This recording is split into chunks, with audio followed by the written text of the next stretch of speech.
आपका स्वागत करता हूं आपके अपने चैनल बेस्ट टीचिंग पॉइंट में। आइए आज हम लोग पढ़ेंगे भूगोल में एनसीईआरटी सार संग्रह को, जिसमें हम लोग पढ़ेंगे पृथ्वी का एकमात्र प्राकृतिक उपग्रह चंद्रमा है। इसके बारे में आइए हम लोग देखते हैं क्या है। एकमात्र हमारा चंद्रमा है, पृथ्वी के एकमात्र उपग्रह चंद्रमा है। इसको देखते हैं। पहला पॉइंट क्या है इसमें दिया गया, चंद्रमा पृथ्वी का उपग्रह है।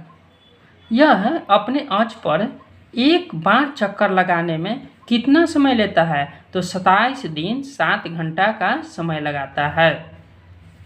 अगला इसमें दिया गया है पॉइंट्स, चंद्रमा के घूर्णन और परिक्रमण की अवधि एक ही है।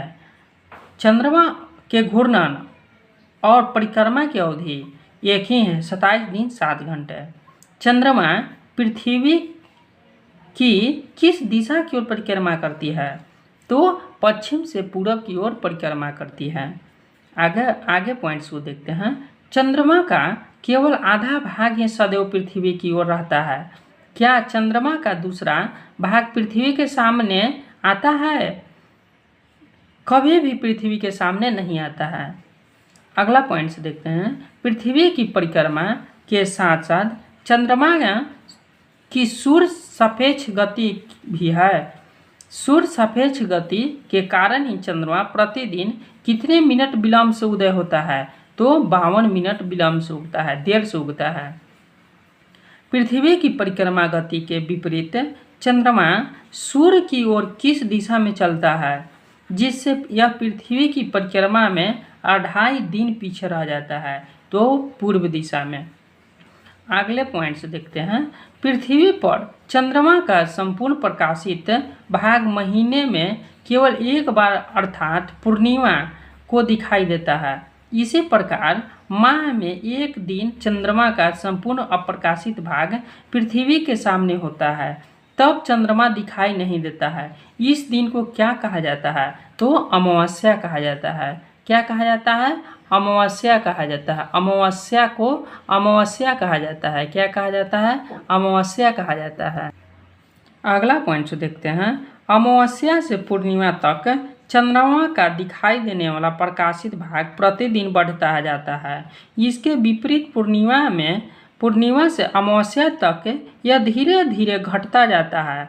चंद्रमा की इन परिवर्तनीय आकृतियों को क्या कहा जाता है, तो चंद्रकलाएं कहा जाता है। क्या कहा जाता है? चंद्रकलाएं कहा जाता है। आगे देखते हैं। जब पृथ्वी चांद और सूर्य के बीच में आ जाता है, तो पृथ्वी की छाया चंद्रमा पर पड़ती है और उस पर अंधेरा छा जाता है। इस घटना को क्या कहा जाता है, तो चंद्र ग्रहण कहा जाता है।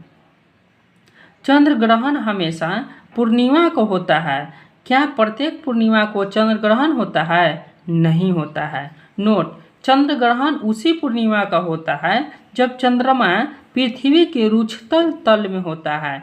ऐसा यदा कदा ही देखा जाता है, कभी कभी ही देखा जाता है। आगे देखते हैं। पृथ्वी तथा चंद्रमा के कक्षा तलों में परस्पर कितने डिग्री का झुकाव होता है? करीब 5 डिग्री का झुकाव होता है। चंद्र ग्रहण का पूरा प्रकाशित भाग पृथ्वी की परछाई में आ जाता है, तो इसे क्या कहा जाता है, तो पूर्ण चंद्र ग्रहण कहा जाता है। क्या कहा जाता है, तो पूर्ण चंद्र ग्रहण कहा जाता है। अगला पॉइंट देखते हैं। जब चंद्रमा का केवल कुछ भाग ही पृथ्वी के परछाई में आ जाता है, तो उस परिघटना को क्या कहा जाता है, तो खंड चंद्र ग्रहण कहा जाता है। क्या कहा जाता है? खंड चंद्र ग्रहण कहा जाता है।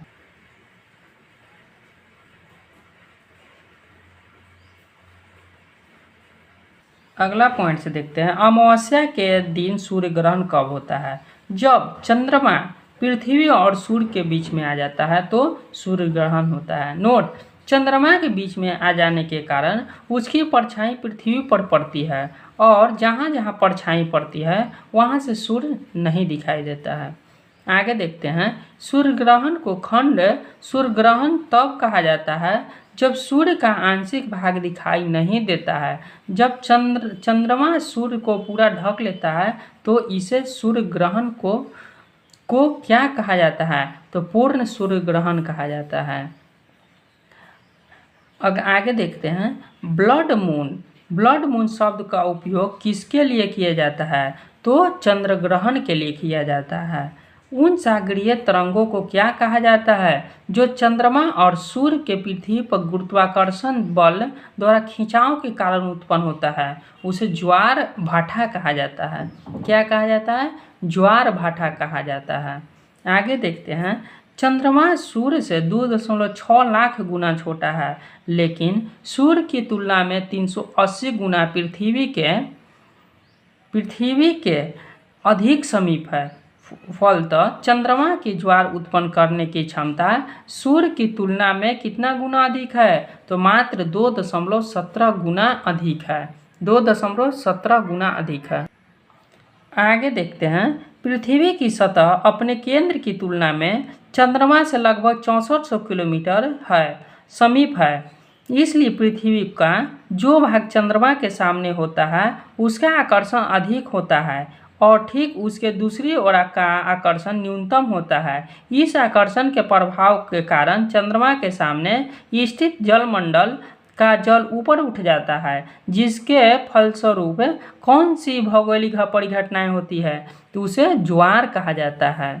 उसे क्या कहा जाता है? ज्वार कहा जाता है। दो ज्वार वाले स्थान के बीच का जल ज्वार की ओर खींच जाने के कारण बीच में समुद्र का तल समान से नीचे चले जाते हैं, जिससे वहाँ कौन सी घटना उत्पन्न होती है? उसे भाटा कहा जाता है। एक दिन में सामान्यतः 2 बार ज्वार एवं 2 बार भाटा किस कारण होते हैं? तो पृथ्वी के घूर्णन के कारण होते हैं। पृथ्वी के घूर्णन के कारण होते हैं। एक दिन में सामान्यतः 2 बार ज्वार एवं 2 बार भाटा आते हैं, एक बार चंद्रमा के आकर्षण से और दूसरी बार पृथ्वी के अपकेंद्रीय बल के कारण। लेकिन कहाँ पर ज्वार प्रतिदिन बार आते हैं? साउथहैम्पटन दक्षिण तट इंग्लैंड में आते हैं। साउथहैम्पटन दक्षिण तट इंग्लैंड में आते हैं। आगे देखते हैं सूर्य, चंद्रमा और पृथ्वी तीनों में एक सीधे में होने के कारण दीर्घ अथवा उच्च ज्वार किस दिन आते हैं? तो अमावस्या और पूर्णिमा के दिन आते हैं। चंद्रमा के झुकाव के कारण जब इसकी किरणें कर्क या मकर रेखा पर सीधी पड़ती है तो जो उस समय आने वाले ज्वार को क्या कहते हैं? आयन वृत्तीय ज्वार कहा जाता है। आयन वृत्तीय ज्वार कहा जाता है। आई होप कि आप लोगों ने हमारे एनसीईआरटी भूगोल को एवं भारत एवं विश्व के भूगोल को अच्छे से समझे होंगे। तो मिलते हैं नेक्स्ट टॉपिक्स में।